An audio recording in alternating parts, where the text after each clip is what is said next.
Chad. Hi, thanks for having me. Chad is going to be one of 53 authors at the Festival of Books and Creativity at the end of June in Novi, Michigan. I am really excited to hear about your books. Please tell us what you're going to have available. Sure. I am coming to have my debut novel here. It's The Fall of Bellwether. Okay. It is a historical fiction novel. It just came out in April, and it's doing quite well, and I'm excited to be in Novi and share it with others. The book is basically it's a Civil War story, but it takes place in the Upper Peninsula, which Oh. people always say, "How does that work?" Uh, my response is this: I decided when I dove in to write this book, I said, "Okay, what are the two things you love the most?" Well, I love the Civil War.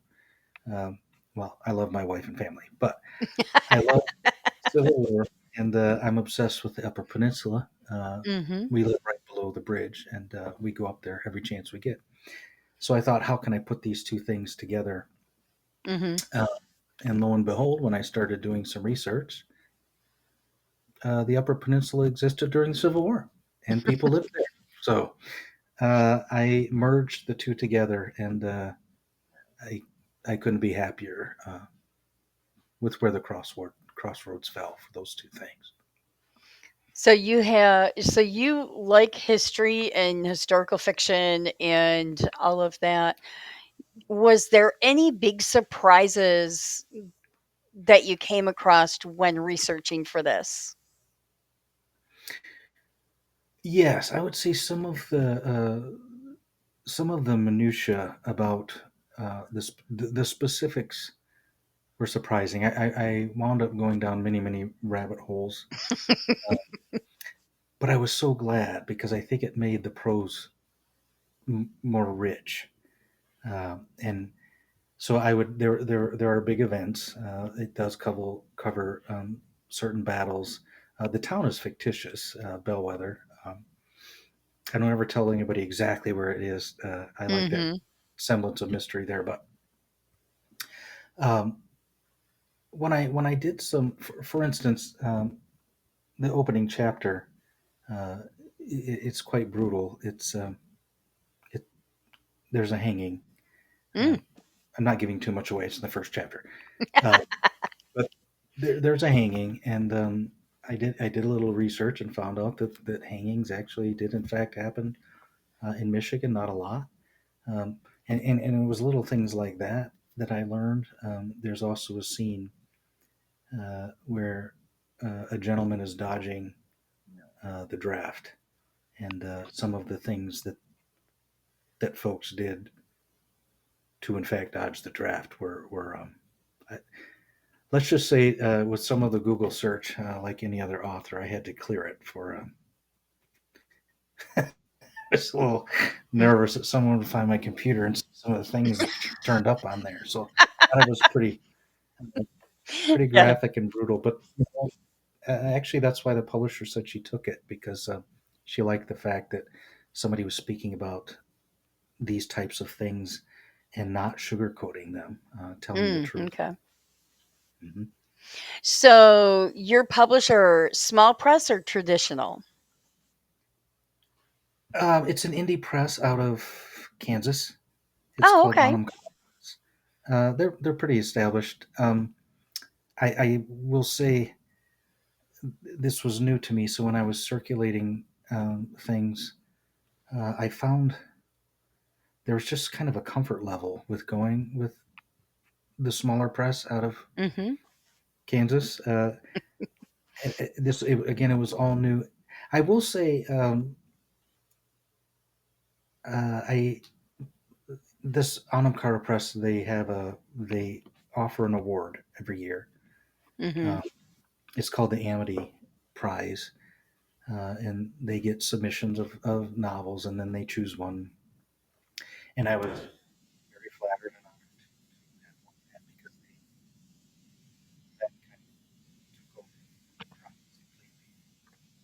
Just one second, Chad. I think your mic went out. Uh, Yeah, how's that?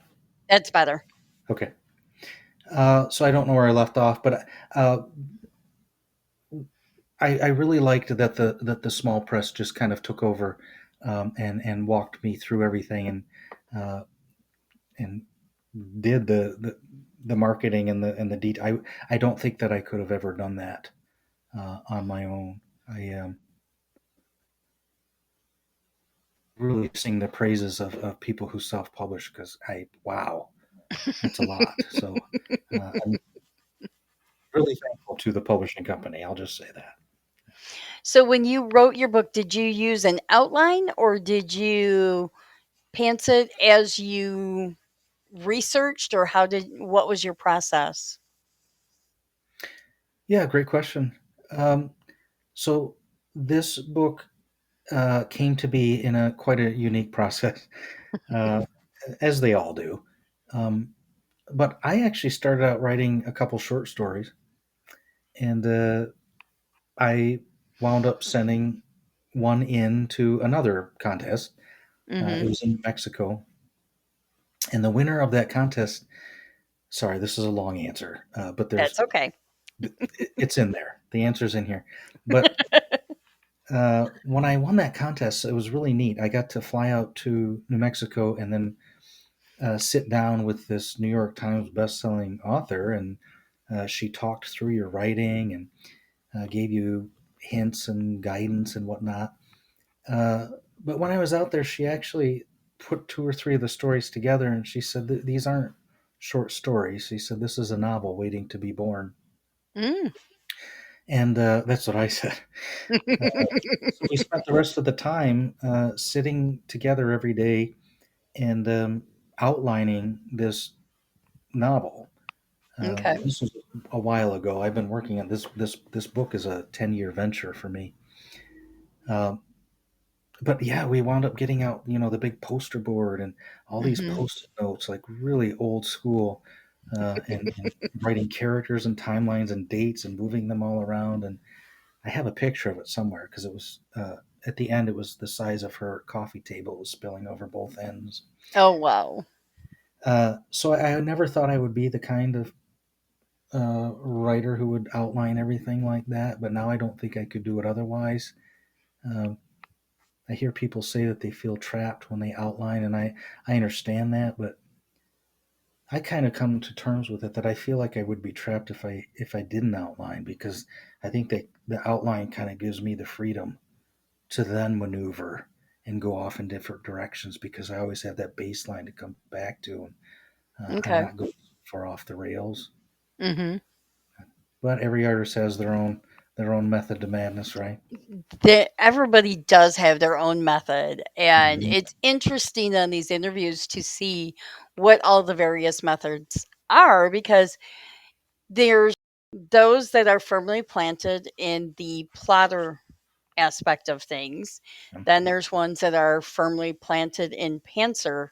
And then there's the middle ground, which are planters that kind of sort of start off with a base, and then they never go back to their outline.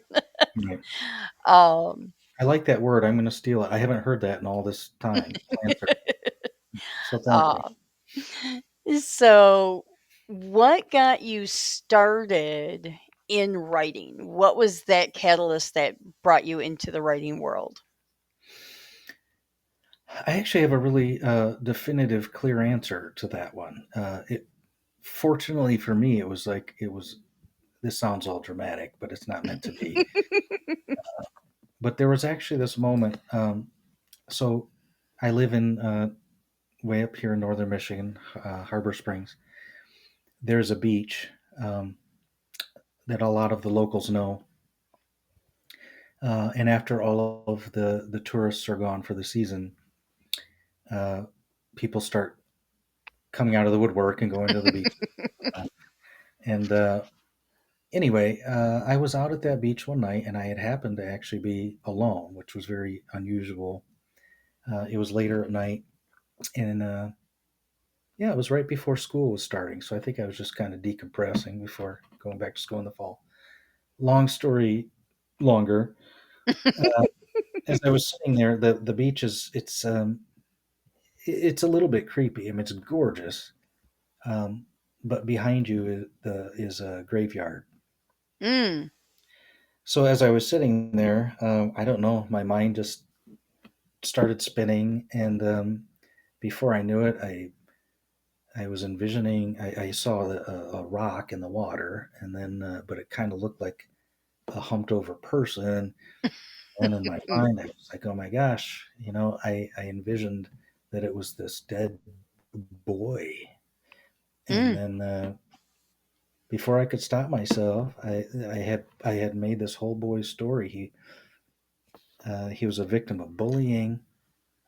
It went too far, and then they had dropped off his body and anchored him to the floor of the sea, and all these things. And then I wound up getting, you know, almost weirding myself out a little bit. And then, but I'll tell you, it was a cool moment because I went home and I started writing, and I threw together this short story, uh, and it wasn't great.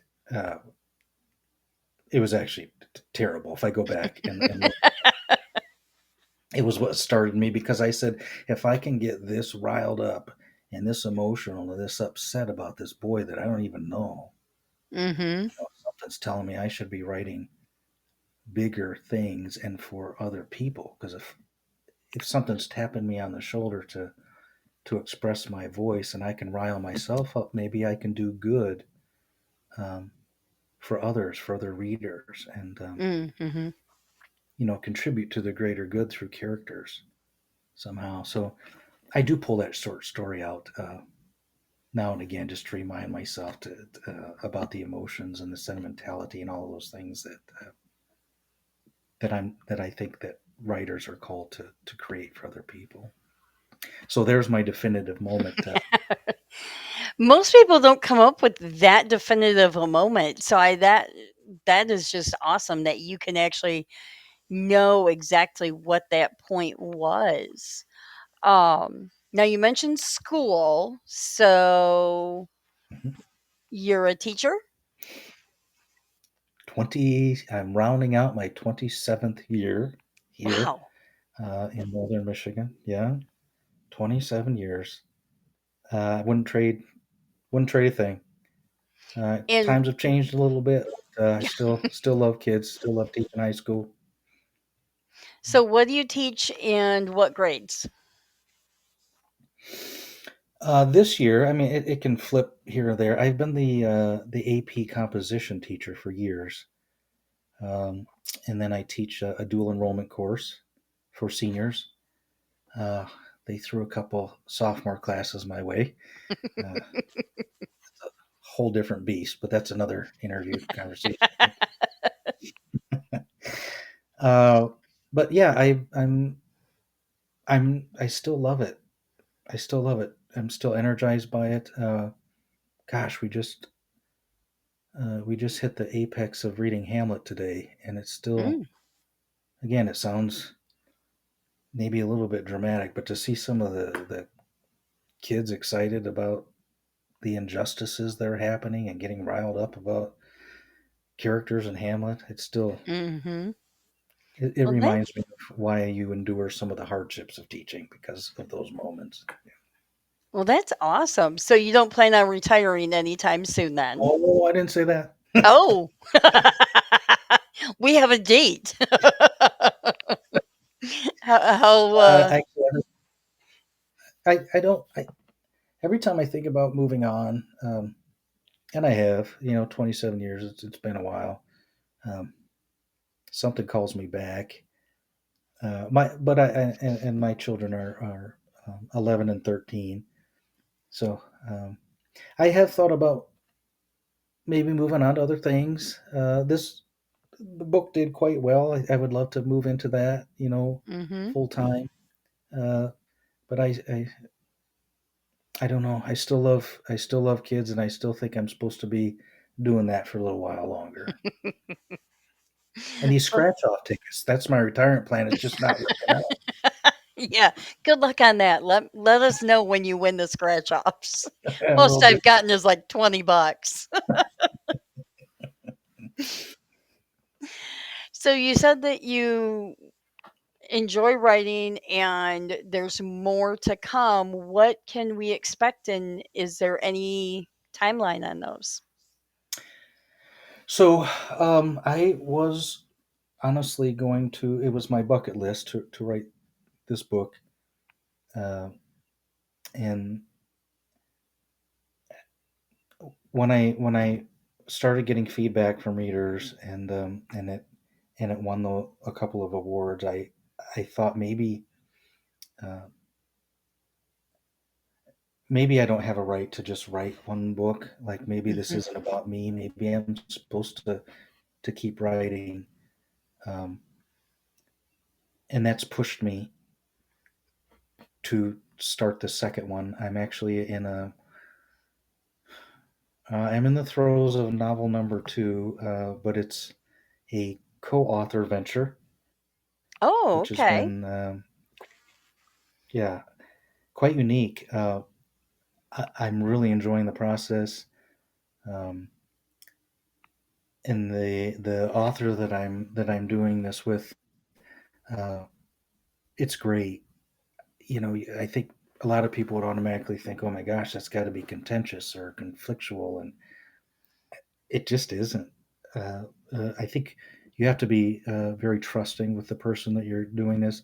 The vision has to be the same. The goal has to be the same. Uh, and I dare I say I'm actually really loving writing with someone else. Um, but again, you gotta have that kind of relationship. I can send something back to him and say, "Mm, garbage, nope," and he can do the same to me.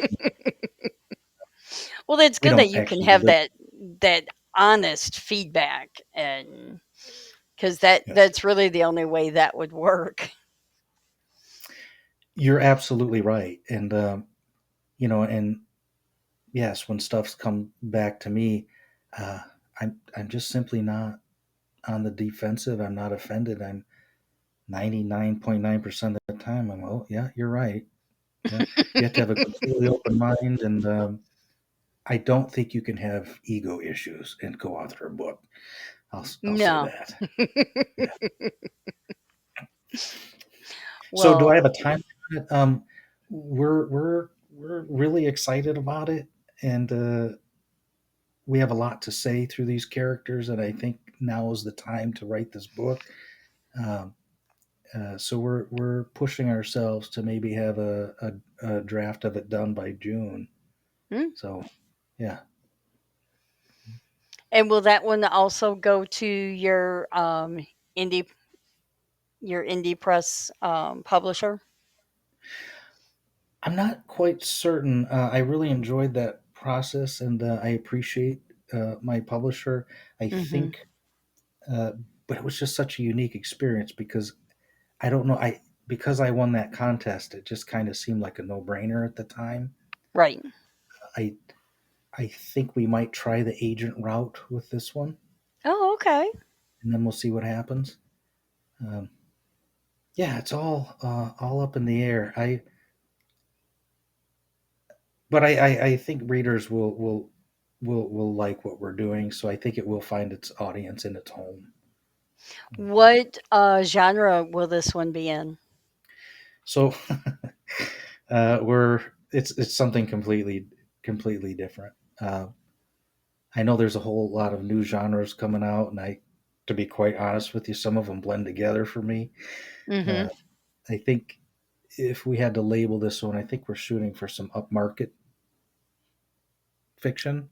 Okay. Uh, which again, if you asked me to give you a definition of that, I don't know if I could. But yeah, it's so far away, so far removed from historical fiction that I'm absolutely loving diving into something completely off the rails for me. Mm. Well, that's awesome. Looking forward to meeting you in person in June because we're Too. definitely a bit of a distance apart. Um, it's going to be really good, really great event. We've got 46 genres and about 280 book titles that are going to be there. Wow. So, yeah, people are going to have to bring wagons in order to take all of the books home. So there's a little something for everyone. Plus, we're going Great. to have a handful of vendors that are book centric and even Hmm. a horse. Wow. Yeah. Okay. I'm So, intrigued.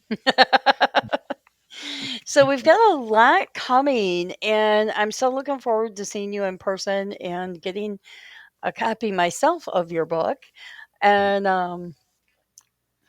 in the meantime, do you have any other events that you're doing? I do. My manager has me quite busy. Yeah. I finished. I was a guest at a guest reader for the Interlochen opening for their workshops Hmm. recently, and I have a book signing up here in Charlevoix at Dockside Books. Nice. Very excited about. Yes, and I'm sure there's a couple more on the docket. I'm trying to take.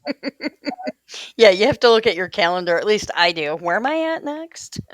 Well, sometimes it's after the fact. I'm like, oh, I should have been there. Oh, No. okay. But I will be in Novi on time.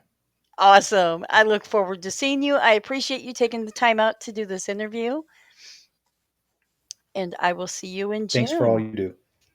Thank you. Okay, thank you.